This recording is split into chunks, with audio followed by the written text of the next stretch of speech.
بسم اللہ الرحمن الرحیم رب اشرح لی صدری ویسر لی امری واحلل عقدۃ من لسانی یفقہوا قولی۔ قرآن مجید کی سورۃ الانعام میں اللہ تعالیٰ فرماتے ہیں وَهُوَ الَّذِي يَتَوَفَّاكُم بِاللَّيْلِ وَيَعْلَمُ مَا جَرَحْتُم بِالنَّهَارِ ثُمَّ يَبْعَثُكُم فِيهِ لِيُقْضَىٰ أَجَلٌ مُّسَمًّى ثُمَّ إِلَيْهِ مَرْجِعُكُمْ ثُمَّ يُنَبِّئُكُم بِمَا كُنتُمْ تَعْمَلُونَ وَهُوَ الْقَاهِرُ فَوْقَ عِبَادِهِ وَيُرْسِلُ عَلَيْكُمْ حَفَظَةً حَتَّىٰ إِذَا جَاءَ أَحَدَكُمُ الْمَوْتُ تَوَفَّتْهُ رُسُلُنَا وَهُمْ لَا يُفَرِّطُونَ ثُمَّ رُدُّوا إِلَى اللَّهِ مَوْلَاهُمُ الْحَقِّ أَلَا لَهُ الْحُكْمُ وَهُوَ أَسْرَعُ الْحَاسِبِينَ۔ اور وہی ہے جو رات کو نیند میں تمہاری روح قبض کر لیتا ہے، اور وہ جانتا ہے جو تم دن کے وقت کمائی کرتے ہو، پھر وہ تمہیں اس دن میں اٹھاتا ہے تاکہ وقت مقرر پورا کیا جائے، پھر اسی کی طرف تمہارا لوٹنا ہے، پھر وہ تمہیں بتائے گا جو عمل تم کیا کرتے تھے، اور وہ اپنے بندوں پر غالب ہے، اور وہی تم پر نگہبان فرشتے بھیجتا ہے، یہاں تک کہ جب تم میں سے کسی ایک کو موت آتی ہے تو ہمارے بھیجے ہوئے اسے فوت کرتے ہیں، اور وہ کوئی کوتاہی نہیں کرتے، پھر وہ اللہ کی طرف لوٹائے جاتے ہیں جو ان کا حقیقی مولا ہے۔ خبردار، اسی کے لیے فیصلہ کرنے کا اختیار ہے، اور وہ سب سے زیادہ جلد حساب لینے والا ہے۔ ان آیات میں آپ دیکھ رہے ہیں کہ اللہ سبحانہ وتعالیٰ نے پہلے ہر انسان کے سونے اور جاگنے کا ذکر کیا ہے، پھر مرنے اور پھر مر کر جینے کا ذکر ہے۔ تو ہر روز ہم یہ ایکسپیرینس کرتے ہیں، یعنی نبی صلی اللہ علیہ وسلم نے جب لوگوں کو آ کر یہ بتایا کہ تم مرنے کے بعد دوبارہ اٹھائے جاؤ گے تو انہیں یقین نہ آیا۔ انہوں نے کہا کہ یہ کیسے ممکن ہے کہ مرنے کے بعد ہم پھر اٹھائے جائیں، بس مر گئے تو ختم ہو گئے۔ ما ہی الا حیاتنا الدنیا نموت و نحیا، زندگی تو بس دنیا کی زندگی ہے، ہم جیتے ہیں، ہم مرتے ہیں، بس ختم ہو جاتے ہیں۔ تو ان لوگوں کا آخرت پر یقین نہیں تھا، تو ان کو سمجھایا گیا کس چیز سے؟ ہر روز کے سونے اور جاگنے کے عمل سے، کہ کس طرح انسان ہر روز رات کو سو جاتا ہے، اللہ تعالیٰ اس کی ایک روح قبض کرتے ہیں، پھر وہ صبح جاگ اٹھتا ہے۔ تو ایسے ہی ہوگا کہ موت کے بعد انسان سو جائے گا اور پھر قیامت کے دن دوبارہ اٹھے گا۔ جیسے روزانہ سونے کے بعد اٹھنا کچھ مشکل کام نہیں، تو اللہ سبحانہ تعالیٰ کے لیے موت کے بعد کسی کو زندہ کرنا، دوبارہ جگانا، اٹھانا کچھ مشکل کام نہیں، اور یہ کام اللہ سبحانہ تعالیٰ کے لیے بہت آسان ہے۔ اللہ سبحانہ تعالیٰ روزانہ اسی طرح انسانوں کے ساتھ تصرف کرتے ہیں تاکہ وہ اپنی مقررہ مدت پوری کر لیں، یعنی جتنی زندگی ان کی لکھی ہوئی ہے اس دنیا میں، جتنا ان کو رہنا ہے اتنا وہ رہ جائیں، اور پھر جب ان کی مدت پوری ہو جاتی ہے، ان کا وقت ختم ہو جاتا ہے، تو فرشتے آ کر ان کی روح قبض کر لیتے ہیں، اور فرشتے اللہ تعالیٰ کا حکم ماننے میں کچھ بھی دیر نہیں کرتے، ذرا لمحے کے لیے بھی کوتاہی نہیں کرتے، اور جس وقت جس کی موت لکھی ہوتی ہے اس وقت اس کو دنیا سے لے جاتے ہیں، اور پھر اللہ سبحانہ تعالیٰ ہی کی طرف سب کی واپسی ہے۔ اسی لیے جب کوئی فوت ہو جاتا ہے تو ہم کیا کہتے ہیں؟ انا للہ و انا الیہ راجعون، کہ بے شک ہم بھی اللہ کے لیے ہیں اور ہم اسی کی طرف واپس جانے والے ہیں، ہم بھی لوٹ کے جانے والے ہیں، ہم بھی پلٹنے والے ہیں، جہاں سے آئے ہیں وہیں واپس جائیں گے، اور یہ واپسی یقینی ہے۔ تو یہاں پر جو آیت میں لفظ آیا ہے وَهُوَ الَّذِي يَتَوَفَّاكُم بِاللَّيْلِ، وہ جو تمہیں رات کے وقت فوت کر دیتا ہے۔ توفی کا مطلب ہوتا ہے کسی چیز کو پورا لے لینا، تو حقیقت میں اس کا اطلاق موت پر ہوتا ہے، لیکن مجازی معنوں میں نیند کے لیے بھی، کیونکہ نیند جو ہے وہ موت کی بہن ہے، نیند موت سے ملتی جلتی چیز ہے۔ تو اللہ سبحانہ تعالیٰ رات کو نیند کی حالت میں تمہاری جانوں کو لے لیتا ہے، یعنی انسان کے اندر سے ایک روح نکل جاتی ہے۔ اسی لیے آپ دیکھیں کہ بعض اوقات جو خواب ہم دیکھتے ہیں اس میں ہم کسی دوسرے ملک میں ہوتے ہیں، مرے ہوئے انسانوں سے ملاقات کر رہے ہوتے ہیں، بعض اوقات کوئی ہمیں میسج دے رہا ہوتا ہے جو مر چکا ہوتا ہے۔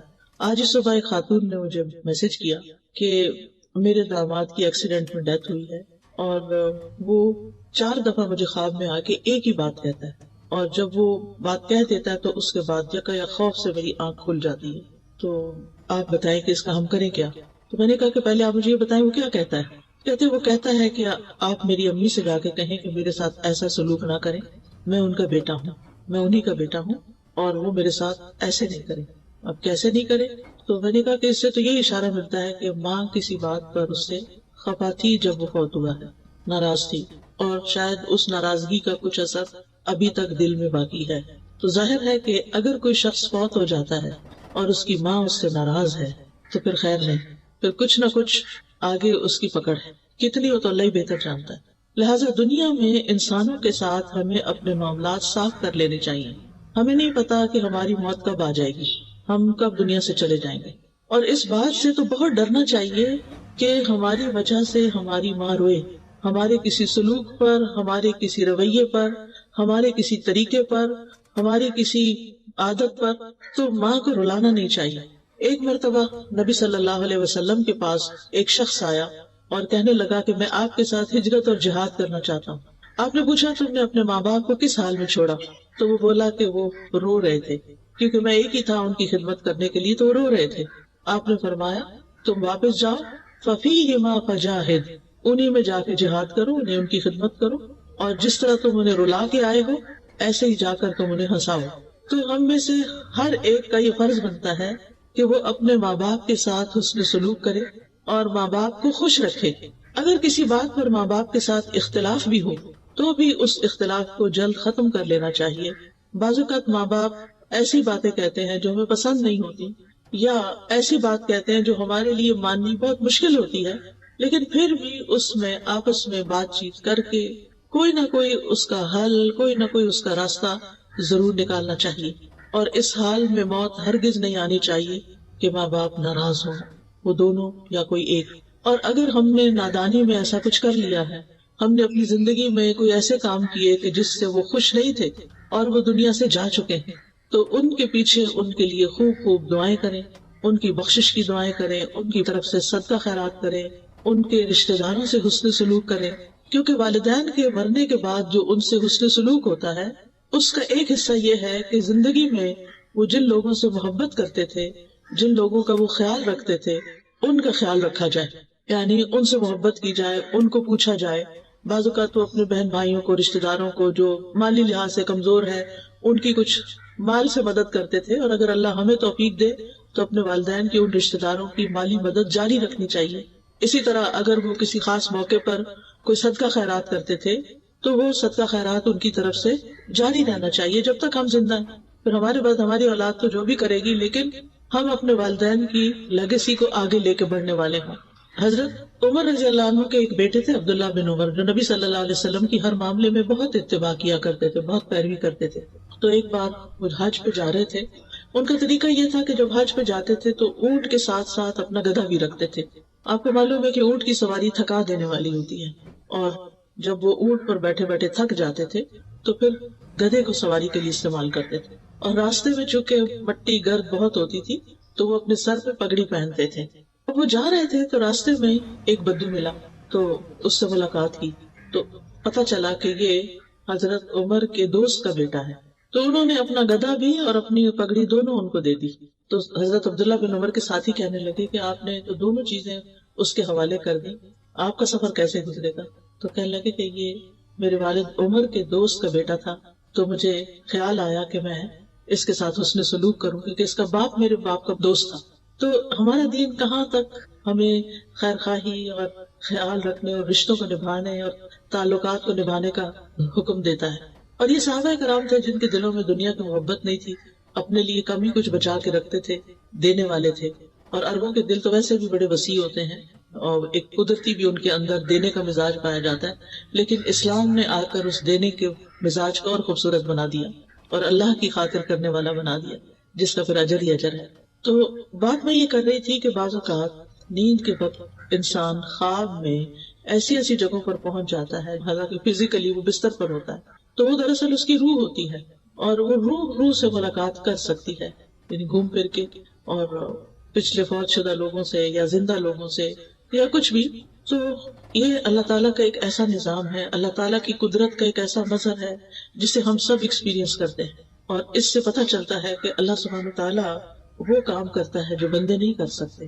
یعنی اللہ تعالیٰ اگر روح لے جائے اور واپس نہ کرے تو کوئی بندہ اس روح کو ڈال نہیں سکتا، اور اگر اللہ تعالیٰ کسی کو بچانا چاہے تو کوئی کسی کو مار نہیں سکتا، وہ اس کی حفاظت کے لیے کوئی بھی رستہ نکال دے گا. لہٰذا ہماری زندگیوں میں بہت سی ایسی چیزیں ہو جاتی ہیں جن کے بعد ایک سوالیہ نشان رہ جاتا ہے کہ ایسا کیوں ہوا. تو بات یہ ہے کہ یہ تقدیر کا ایک حصہ تھا، اللہ کا فیصلہ تھا جو پورا ہو گیا. اس کے پیچھے کیا حکمت تھی، کیا بہتری تھی، بعض اوقات ہمیں سمجھ میں نہیں آتا، لیکن اللہ سبحانہ تعالیٰ ہر چیز کا علم رکھتا ہے قد احاط اللہ بکل شیء علما، اللہ تعالیٰ نے اپنے علم کے ساتھ ہر چیز کا احاطہ کر رکھا ہے، ماضی، حال، مستقبل سب جانتا ہے، کس انسان کے فائدے میں کیا چیز ہے اور نقصان میں کیا چیز ہے، کس کی موت جلدی آنی چاہیے اور کس کی موت تاخیر سے ہونی چاہیے، اس کا علم اللہ تعالیٰ کو زیادہ ہے۔ لہٰذا کبھی بھی انسان کو اللہ کے فیصلوں پر ناراض نہیں ہونا چاہیے، بلکہ اللہ تعالیٰ کے فیصلوں کو خوش دلی سے قبول کرنا چاہیے کہ رضیت باللہ ربا، میں اللہ کے رب ہونے پہ راضی ہوں، وہی پیدا کرتا ہے، وہی موت دیتا ہے، وہی رزق دیتا ہے، وہی امتحان لیتا ہے، سب کچھ اسی کے قبضہ قدرت میں ہے۔ پھر اس آیت میں فرمایا وَيَعْلَمُ مَا جَرَحْتُمْ بِالنَّهَارِ، اور وہ جانتا ہے جو تم دن میں مختلف کام کرتے رہتے ہو۔ جرح کا لفظی مطلب ہوتا ہے زندہ چیز کی جلد، اسکن جو ہوتی ہے، اور چمڑے کو کسی تیز دھار چیز کے ساتھ پاڑ دینا، جیسے چھری، تلوار، ناخن، کچلی والے دانت، ان کے ذریعے اسکن کو کاٹنا جرح کہلاتا ہے۔ اسی لیے زخم کے لیے لفظ جرح استعمال ہوتا ہے اور زخمی کو مجروح کہتے ہیں، اردو میں بھی یہ لفظ استعمال ہوتا ہے مجروح۔ تو یہاں مراد اس سے ما جرحتم کا مطلب یہ نہیں کہ جو تم چیرتے پاڑتے ہو، بلکہ مطلب یہ ہے کہ جو کام تم اپنے ہاتھ سے یا زبان سے کرتے جاتے ہو، یعنی بعض اوقات انسان کے ہاتھ بھی دوسروں کو تکلیف دیتے ہیں اور بعض اوقات زبان تو مجروح زخمی کر ہی دیتی ہے دوسروں کو، یعنی جس قسم کے بھی تم کام کرتے ہو وہ سارے اللہ کے علم میں ہیں۔ ثم یبعثکم فیہ لیقضی اجل مسمی، پھر وہ تمہیں نیند کی حالت میں فوت کرنے کے بعد دن میں اس نیند سے جگا دیتا ہے تاکہ ہر شخص اپنی وہ عمر پوری کر لے جو اللہ کے علم میں اس کے لیے مقرر کی گئی ہے، اس دنیا میں اس کے لیے مقدر کی گئی ہے۔ تو اللہ سبحانہ وتعالیٰ نے انسانوں کی تقدیر زمین آسمان کی پیدائش سے بھی 50,000 سال پہلے لکھی۔ یہ اس کا علم تھا کہ وہ کیا پیدا کرنے والا ہے، اس کو پہلے سے پتا تھا، اور وہ پیدا ہونے کے بعد کیا کرے گا، یعنی کون سی چیز کیسی ہوگی، یہ بھی اس کے علم میں تھا۔ ایک پتا بھی گرتا ہے تو وہ اللہ کے علم میں ہوتا ہے۔ تو بعض اوقات میں جب کسی درخت کو دیکھتی ہوں تو حیران ہو جاتی ہوں کہ اس کے پتوں کا ہم احاطہ نہیں کر سکتے صرف ایک درخت کے، یعنی کچھ درخت اتنے گھنے ہوتے ہیں جیسے بیری کا درخت ہے یا اور بھی کئی درخت ہوتے ہیں، ٹالی وغیرہ ہوتی ہے، کہ اگر ہم ان کو گننا چاہیں نا تو ہمارے دل لگ جائیں ان کو، اور پھر بھی شاید غلطی کر جائیں، اور یہ سارے جھڑتے ہیں اور پھر زمین میں گل مل جاتے ہیں، پھر نئے پتے آ جاتے ہیں، تو سال ہاں سال تک یہی کچھ ہوتا ہے۔ یہ سب کچھ اللہ کو پہلے سے پتا تھا کہ یہ درخت فلاں جگہ لگے گا اور اس پر ہر سال اتنے پتے آئیں گے، اس درخت کی عمر اتنے سال۔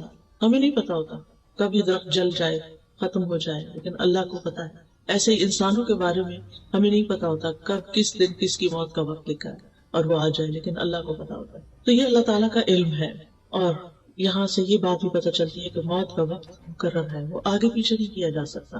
ہاں یہ ضرور ہو سکتا ہے کہ کچھ اعمال جو ہے انسان کی زندگی میں برکت پیدا کرتے ہیں اور تھوڑے وقت میں انسان بہت کچھ کر کے چلا جاتا ہے اس دنیا سے، لیکن یہ بات یاد رکھنی چاہیے، نمبر ایک یہ کہ ہم یہاں ہمیشہ رہ نہیں سکتے، اس دنیا میں ہمیں یہاں سے جانا ہی جانا ہے، یعنی ہم میں سے ہر ایک پر موت آنی ہے۔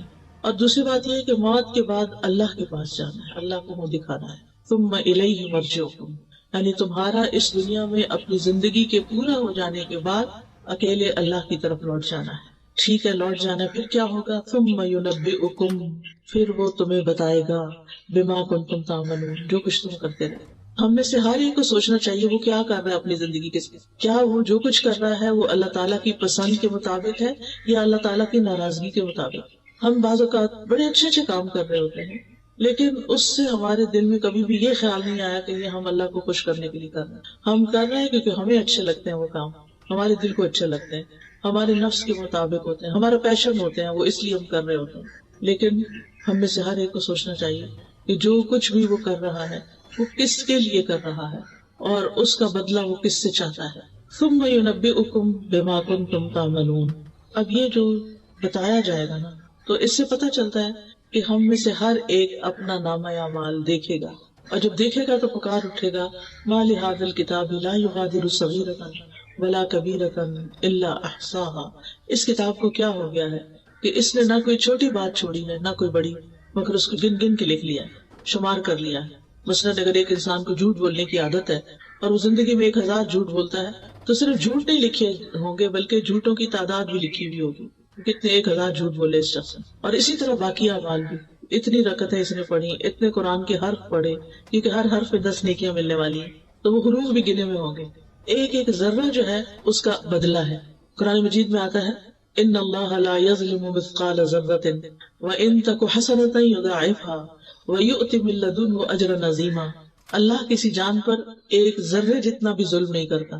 ایک ڈاٹ جتنا بھی، ڈاٹ بھی بڑا ہوتا ہے، ذرہ اس سے بھی چھوٹا ہوتا ہے، اور اگر وہ ذرہ نیکی کا ہو تو اس کو وہ کئی گنا زیادہ بڑھا دیتا ہے، ملٹیپلائی کر دیتا ہے، اور اپنے پاس سے اجر عظیم عطا کرتا ہے.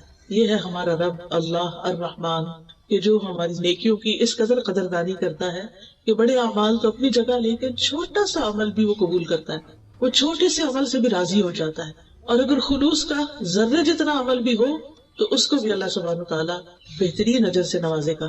وَيُؤْتِ مِن لَّدُنْهُ أَجْرًا عَظِيمًا. یعنی اللہ کے پاس تو بہت کچھ ہے، اس کے خزانے تو بہت وسیع ہیں، لہٰذا وہ اپنے پاس سے انسان کو اجر عظیم عطا کرے گا. یہ اللہ کا فضل ہے، یہ اللہ کی رحمت ہے. حلال کمائی میں سے ایک لقمہ جو انسان اللہ کے راستے میں خرچ کرتا ہے، اللہ سبحانہ وتعالیٰ اس کو اپنے دائیں ہاتھ سے قبول کرتا ہے، دائیں ہاتھ میں لیتا ہے، پھر اس کو بڑھاتا ہے، بڑھاتا ہے، بڑھاتا ہے، حتیٰ کہ ایک لقمہ احد پہاڑ جتنا بڑا ہو جاتا ہے. آپ میں سے کسی نے احد پہاڑ دیکھا ہوگا، تقریباً 12 میل تک اس کی رینج، اور بہت ہیوی قسم کا پہاڑ، بھاری قسم کا. صرف ایک مورسل، ایک لقمہ جو آپ کسی کو کھلا دیتے ہیں. بس شرط یہ ہے کہ اللہ کی خاطر کھلائے، اور شرط یہ ہے کہ حلال کمائی میں سے ہو، کیونکہ ان اللہ طیب لا يقبل الا الطیب. اللہ تعالیٰ پاک ہے اور وہ پاک چیز کے علاوہ قبول ہی نہیں کرتا. یعنی حرام مال کو وہ قبول نہیں کرتا، مشکوک مال کو وہ قبول نہیں کرتا، پاکیزہ مال ہی کو قبول کرتا ہے جو انسان محنت سے کماتا ہے اور پھر محنت سے اپنے دل لگا کے اس کو خرچ کرتا ہے، اپنے دل کی خوشی سے اس کو آگے دیتا ہے. اور پھر صحیفوں میں تو ایک ایک چیز لکھی ہوئی ہے جسے کوئی مٹا نہیں سکتا، اور ہر چھوٹی بڑی بات، کل کبیر و صغیر مستطر، ہر چھوٹی سے چھوٹی چیز اور بڑی سے بڑی چیز سطروں میں لکھی ہوئی. مستطر، سطر کہتے ہیں نا لائن، یعنی تحریر شدہ ہے، ریکارڈیڈ ہے، لکھی ہوئی ہے. اللہ تعالیٰ فرماتے ہیں سورۃ المجادلہ میں احصاہ اللہ ونسوہ، اللہ نے انہیں گن گن کر رکھا ہے جبکہ وہ اسے بھول چکے. انسان اپنے اعمال کر کے بھول جاتا ہے، زبان سے باتیں نکال کے بھول جاتا ہے، اپنے رویوں کو فراموش کر دیتا ہے، لیکن اللہ سبحانہ وتعالیٰ اس کو نہیں بھولتا. وَهُوَ الْقَاهِرُ فَوْقَ عِبَادِهِ، اور وہ اپنے بندوں کے اوپر غالب ہے، قاہر ہے. امام راضی کہتے ہیں اس قہر کے کئی معنی ہیں. ایک معنی ہے کہ اللہ تعالیٰ اس طرح غالب ہے کہ ایک چیز کو عدم سے وجود میں لے آتا ہے، یعنی he makes something out of nothing. تو عدم سے وجود میں لانے والا صرف وہ ہے.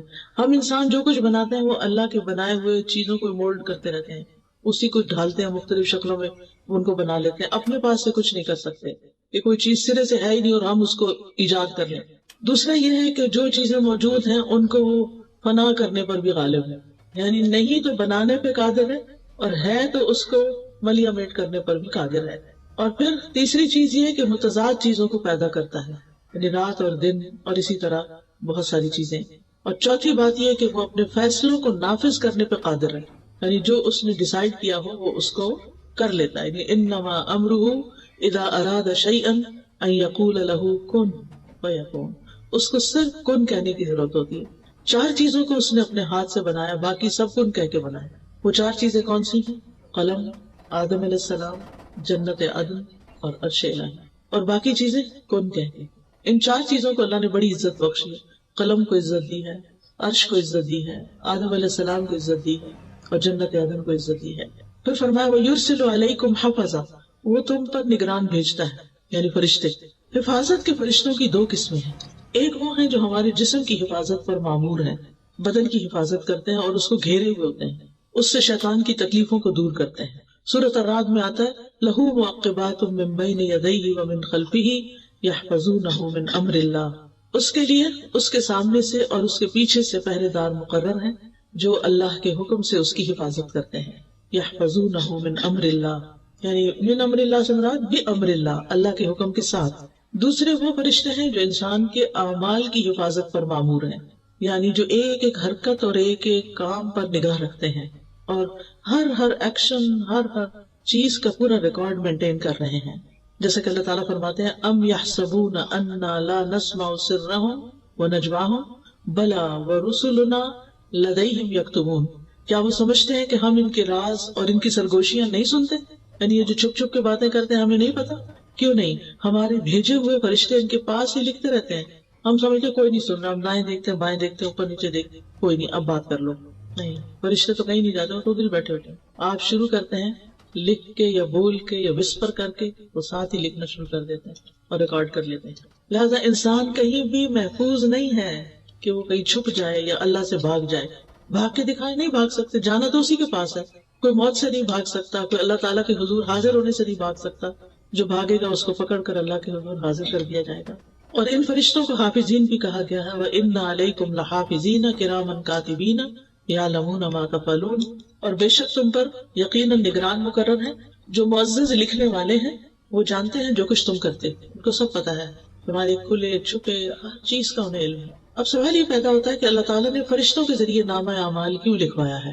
یعنی اللہ تعالیٰ کو اگر خود ہی پتا ہے تو پھر فرشتوں سے کیوں لکھوایا ہے؟ اس میں بندوں کے لیے شفقت اور نرمی ہے، کیونکہ جب ان کو پتا ہوگا کہ اللہ تعالیٰ خود نگرانی کر رہا ہے اور پھر یہ کہ فرشتے بھی لکھ رہے ہیں اور ان کا نامہ اعمال تیار کر رہے ہیں، اور یہ نامہ اعمال قیامت کے دن سب لوگوں کے سامنے انہیں پیش کیا جائے گا، یا دائیں ہاتھ میں دیا جائے گا یا بائیں ہاتھ میں دیا جائے گا، تو یہ اللہ تعالیٰ کی مہربانی ہے کہ پہلے سے ہی بتا دیا گیا ہے.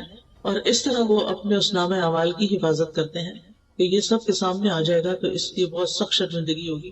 تو مجھے اپنے ظاہر اور باطن کو ایک کر لینا چاہیے. یہ نہیں کہ میرے دو روپ ہوں، ڈبل فیس ہو، میں لوگوں کے سامنے کچھ ہوں، میں تنہائی میں کچھ ہوں، میں اپنوں میں کچھ اور ہوں اور کسی اور کے سامنے اور ہوں، اپنے گھر میں کچھ اور ہوں اور باہر کچھ اور ہوں. نہیں، انسان انسان ہی رہے اور لوگوں سے زیادہ اپنے رب سے ڈرنے والا ہو. پھر فرمایا حتی اذا جاء احدکم الموت توفته رسلنا، یہاں تک کہ جب ان میں سے کسی کی موت کا وقت آ جاتا ہے تو ہمارے فرشتے جو اس سلسلے میں مقرر ہیں وہ اس کو پورا پورا لے لیتے ہیں. یعنی یہ جو کرامن کاتبین ہیں یہ زندگی کی مدت ختم ہونے تک بس حفاظت کرتے ہیں، اور جب مدت ختم ہو جاتی ہے تو دوسرے فرشتے آ جاتے ہیں، ڈیوٹی چینج ہو جاتی ہے. یہ فرشتے چلے جاتے ہیں ہمیشہ کے لیے واپس، اور وہ فرشتے آتے ہیں جنہیں انسان کو فوت کرنے کا کام دیا گیا، وہ فوراً حاضر ہو جاتے ہیں. اور ان کا سردار ملک الموت کہلاتا ہے. جب موت کا وقت آتا ہے تو فرشتے دور تک حد نگاہ نظر آنے لگتے ہیں انسان. آپ نے دیکھا ہوگا کہ کئی مریض یہ بھی کہتے ہیں کہ بہت لوگ آ گئے ہیں، جگہ بناؤ، کھڑکی کھول دو، دروازہ کھول دو، پیچھے ہٹ جاؤ، جگہ بناؤ. یہ اکثر سننے کو ملتا ہے، یعنی مرنے والا اس طرح کی باتیں کر رہا ہوتا ہے. تو مومن کی روح جب فرشتے لینے آتے ہیں تو حد نگاہ تک فرشتے، اور وہ نورانی چہروں والے ہوتے ہیں، خوبصورت فرشتے ہوتے ہیں، جس کی وجہ سے میت کو ایک اطمینان ہو جاتا ہے. پھر ملک الموت آتے ہیں اور وہ فرشتوں کے سردار ہیں جو موت کا کام کرتے ہیں، اور وہ اس کے سرحانے کے پاس بیٹھ جاتے ہیں اور کہتے ہیں یا ایتھا النفس المطمئنہ ارجعی الی ربک راضیۃ مرضیہ فادخلی فی عبادی وادخلی جنتی ایھا الروح الطیب اخرجی من جسد طیب. اے پاک روح، پاکیزہ جسم سے باہر آ جاؤ. اور وہ روح ان کے کہنے پر ایسے باہر آ جاتی ہے جیسے پانی کا قطرہ کسی بوتل میں سے باہر نکل جائے آسانی کے ساتھ، کیونکہ اس کو رب کی ملاقات کی بشارت مل چکی ہوتی ہے کہ رب راضی ہے تم سے. تو وہ خوش ہو جاتی ہے کہ اب آگے مشکل نہیں ہے، اب جانا چاہیے. پھر اس کو دنیا سے زیادہ آخرت کی محبت لگ جاتی ہے. تو ایسے بندے سے اللہ تعالیٰ بھی ملنا چاہتا ہے جو اللہ کی ملاقات کی خواہش رکھتا ہو. ابن عباس کہتے ہیں کہ بہت سے فرشتے ملک الموت کے معاون ہیں، لہٰذا جو ہی روح نکلتی ہے تو ملک الموت روح نکال کے لے کے فوراً فرشتوں کے حوالے کر دیتے ہیں. پھر وہ جو نیک شخص ہوتا ہے اس کے لیے جنت سے کفن آتا ہے، روح کے لیے الگ کفن ہوتا ہے، اور جنت کی خوشبو حنوط بھی لاتے ہیں، اس کا نام حنوط ہے، حانون باطوئے. تو وہ اس خوشبودار کفن میں اس کی روح لپیٹتے ہیں اور اس کو لے جاتے ہیں فوراً. یعنی فرشتے اس کو لے کے آگے چل پڑتے، آسمانوں کی طرف جاتے ہیں. جہاں جہاں سے فرشتے گزرتے ہیں اس روح کو لے کر، تو فرشتوں کا کوئی بھی گروہ جو راستے میں نظر آتا ہے وہ پوچھتا ہے کہ یہ کون پاکیزہ روح ہے. یعنی اس کی خوشبو کی وجہ سے اور اس کے احترام کی وجہ سے پتہ چلتا ہے کہ یہ تو فلاں، جو دنیا میں اس کا سب سے اچھا نام تھا، عزت سے جس نام سے اس کو بلایا جاتا تھا، اس نام کے ساتھ بتایا جاتا ہے کہ فلاں کی روح جا رہی. حتیٰ کہ وہ پہلے آسمان تک پہنچتی ہے، پھر وہ دروازہ کھٹکھٹاتے ہیں، پھر وہ پوچھتے ہیں کہ کون ہے، تو بتایا جاتا ہے کہ فلاں کی روح ہے. پھر اس دروازہ کھول دیا جاتا ہے اور کرتے کرتے اس طرح 7ویں آسمان پہ پہنچ جاتی ہے، علیین، اعلیٰ علیین میں پہنچ جاتی ہے. تو بہرحال دنیا میں جسم کو نہلایا دلایا جاتا ہے اور پھر قبر میں لٹایا جاتا ہے، پھر اس کی روح واپس آتی ہے اس کے جسم میں اور پھر حساب کتاب ہوتا ہے. وَهُمْ لَا يُفَرِّطُونَ، اور وہ روح نکالنے میں کوئی کمی نہیں کرتے، یعنی وقت مقرر سے پہلے نہیں جاتے اور موت کا وقت پورا ہونے کے بعد تاخیر نہیں کرتے. یعنی اپنی ڈیوٹی پرفیکٹلی انجام دیتے ہیں، کوئی کوتاہی نہیں کرنا، نہ پہلے جاتے ہیں نہ لیٹ جاتے ہیں، این ٹائم پر۔ اور پھر یہ بھی مانا کیا گیا ہے کہ روح کو اس کے مقام تک پہنچانے میں کوئی کمی نہیں کرتے۔ اگر وہ اعلیٰ علیین سے تعلق رکھتا ہے تو وہاں لے جاتے ہیں اس کو، اور اگر کوئی برا انسان ہے، بدکار انسان ہے، تو اس کو سجین میں بھی لے جاتے ہیں، کیونکہ آسمان کے دروازے ایسے لوگوں کے لیے کھلتے ہی نہیں، اور ان کو پٹخا مارا جاتا ہے اور سجین میں ان کی روح جاتی ہے، اور سجین ایک قید خانہ ہے۔ سجین کے بارے میں عام طور پر لوگوں کے اندر غلط فہمی پائی جاتی ہے۔ اس میں ہم دیکھتے ہیں کہ علماء جو ہیں سجین کے دو معنی کرتے ہیں۔ ایک تو وہ جو قرآن مجید میں آتا ہے کلا ان کتاب الابرار لفی علیین، اور پھر اسی طرح لفی سجین جو برے لوگوں کا نام ہے ہمارا۔ اس کا معنی کیا ہے کہ فجار کے برعکس نیک لوگوں کی کتاب یا نامہ اعمال جو ہے وہ علیین میں رکھا جاتا ہے۔ قال الاعمش عن شمر بن عطیہ عن ہلال بن یساف قال سأل ابن عباس کعبا، ابن عباس نے کعب رضی اللہ عنہ سے سوال کیا، وانا حاضر، اور میں اس وقت وہاں خود موجود تھا، ان سجین، سجین کے بارے میں۔ قال ہی الارض السابعۃ، کہ یہ 7ویں زمین ہے، وفیہا ارواح الکفار، اور اس میں کفار کی روحیں ہوتی ہیں، وسألہ عن علیین، اور ان سے علیین کے بارے میں بھی پوچھا، فقال ہی السماء السابعۃ، تو انہوں نے کہا کہ یہ 7واں آسمان ہے، وفیہا ارواح المؤمنین، اور اس میں مومنوں کی روحیں ہیں، وہکذا قال غیر واحد ان السماء السابعۃ، کہ وہ 7ویں آسمان میں ہے، یعنی علیین کہاں ہے؟ 7ویں آسمان میں، اور وہاں علیین ایک طرح سے سمجھو جنت ہی ہے۔ اب وہاں پر پہنچ کر ثم ردوا الی اللہ مولاہم الحق، پھر وہ اپنے حقیقی مولا، سچے مولا، اصل مولا یعنی اللہ سبحانہ وتعالیٰ کی طرف لوٹا دیے جاتے ہیں۔ کیوں؟ تاکہ ان کا حساب لیا جائے، تاکہ وہ قیامت کے دن جزا سزا پا سکیں۔ مولا جو ہے اس کا معنی ہوتا ہے جو لوگوں کے سارے امور اور معاملات کا ذمہ دار ہوتا ہے، یعنی جو گھر والوں کو ان کے کاموں میں اسسٹ کر رہا ہوتا ہے۔ تو حقیقی مولا جو ہے وہ اللہ سبحانہ وتعالیٰ ہی ہے۔ الا لہ الحکم وہو اسرع الحاسبین، خبردار حکم اسی کے لیے ہے اور وہ سب سے جلد حساب لینے والا ہے، یعنی ساری مخلوق کو یک بارگی اٹھا کے سب سے اکٹھا حساب بھی لے سکتا ہے، اس کے لیے کچھ مشکل نہیں۔ تو ان آیات سے یہ پتہ چلتا ہے کہ اللہ تعالیٰ اپنی تمام مخلوقات کی حرکات و سکنات کا احاطہ کیے ہوئے ہے۔ پھر یہ کہ سونا اور جاگنا اللہ کی بنائی ہوئی آخرت کی یاد دلاتا ہے، اور یہ یاد آنی چاہیے۔ پھر یہ کہ ہمیں موت کی تیاری کرنی چاہیے، موت کو یاد رکھنا چاہیے، ہر نماز میں اپنی موت کو یاد رکھیں، اس سے نماز میں خشوع و خضوع آئے گا۔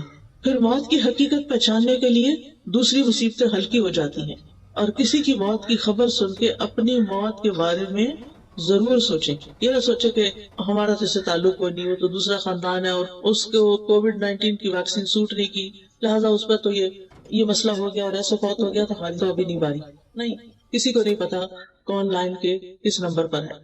اور پھر یہ ہے کہ موت کو ناپسند نہیں کرنا چاہیے، بلکہ اچھے کام کرنا چاہیے، تاکہ موت کے وقت جو ہماری زندگی ہے وہ خوبصورت ہو، کیونکہ ہر ایک نے مرنا ہے، موت کا فرشتہ بھی مقرر ہے، موت سے فرار ممکن نہیں، موت سے کوئی بھی بچنے والا نہیں، یعنی کوئی یہ نہیں کہہ سکتا کہ میں بچ جاؤں گا، بلا میں نے دوائی ایجاد کر لیا اور وہ کھا لوں گا اور کبھی موت نہیں آئے گی مجھ پر، ایسا نہیں ہو سکتا۔